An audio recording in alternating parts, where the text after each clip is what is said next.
السلام علیکم، میرا نام صفیہ شاہد ہے۔ میں تمام احباب کو دھرتی رنگ رائٹرز کلب کے زیر اہتمام ویڈیو تبصرہ ایونٹ میں خوش آمدید کہتی ہوں۔ اس مرتبہ دھرتی رنگ رائٹرز کلب نے جس کتاب کا انتخاب کیا وہ منیر احمد فردوس کی کتاب کینوس پر چھینٹے ہے۔ منیر احمد فردوس عصر حاضر کے نمایاں لکھنے والوں میں شامل ہیں، اور ان کا جو تفصیلی تعارف ہے اس کی طرف میں نہیں جاؤں گی، بلکہ ہم یہ چاہیں گے کہ حسب روایت، جیسا کہ یعنی پہلے بھی ہوتا ہے کہ جب ایونٹ کا اختتام ہوتا ہے تو جو تعارف ہے وہ مصنف کی زبانی پیش کیا جائے۔ کتاب کی اگر ہم بات کریں تو یہ کتاب 2019 میں سانچ پبلیکیشنز لاہور نے شائع کی ہے، اور اس کتاب میں 15 افسانے ہیں، اور اس کا دیباچہ محمد حامد سراج صاحب نے لکھا۔ اس کتاب کی قیمت 250 روپے ہے۔ کتاب کا عنوان ہے کینوس پر چھینٹے، اور مجھے یہ بہت مزیدار بھی لگا، اور میں جب اس کو سوچ رہی تھی کہ یہ نام مصنف نے کیوں رکھا ہوگا، معلوم نہیں کیوں رکھا، لیکن مجھے یہ لگتا ہے کہ جیسے ایک صاف بے داغ کینوس کے اوپر چند چھینٹے یا چند آڑی ٹیڑھی لکیریں جو ہے وہ ایک تجریدیت کا نام آتی ہیں، اور پھر یہ کہ دیکھنے والا اس کو جیسے مرضی سمجھے اور اس میں سے جو مرضی اخذ کرے، اور پھر یہ بھی کہ ان کو وہی سمجھ پائے گا جس کو رنگوں کی زبان آتی ہوگی۔ تو یہ جو کتاب کا جو کینوس تھا، اس کے اوپر جو الفاظ کے چھینٹے منیر احمد فردوس نے دیے، اور یہ کہ جو ان چھینٹوں کے ذریعے جو پیغام دینا چاہا وہ وہی سمجھ پائیں گے جو اس ڈگر پر چل سکتے ہوں گے اور جن کا ذہن اس پیغام کو قبولتا ہوگا۔ تو کینوس پر چھینٹے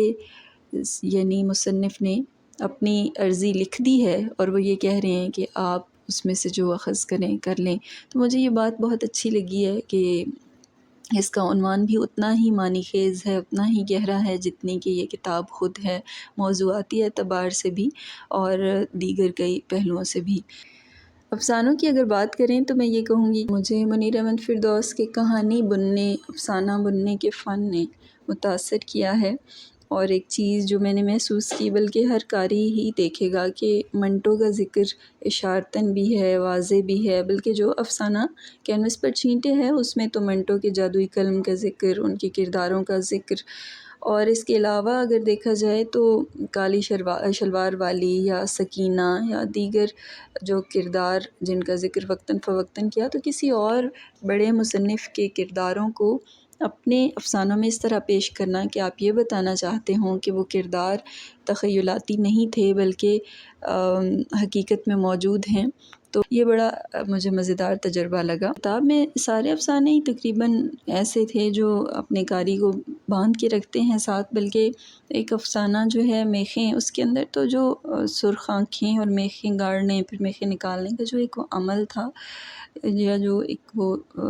بیان کی گئی تفصیل تھی، تو وہ اس قدر کرب والی تھی کہ وہ میرے تو ذہن پہ کئی دن وہ سوار رہی۔ لیکن مجھے یہ بھی کہنا ہے کہ وہ افسانہ تھوڑی سی طوالت کا شکار ہوا، مطلب درمیان میں قاری کہیں چاہتا ہے کہ اب اختتام پتہ بھی چلے، تو یہ ایک طرف تو آپ کہہ سکتے ہیں کامیابی ہے کہ وہ تجسس ہے، لیکن دوسری طرف یہ کہ وہ جو ایک تھوڑی سی ڈریگنگ والی کیفیت ہے وہ بھی فیل ہوتی ہے۔ لیکن یہ کہ مجموعی طور پر یہ کتاب بہت اچھی ہے، اور انشاءاللہ ہم امید کرتے ہیں کہ میرے بعد آنے والے مبصرین اس کتاب کے تمام افسانوں کا حق ادا کریں گے اور ان کے مختلف پہلوؤں پر گفتگو کریں گے۔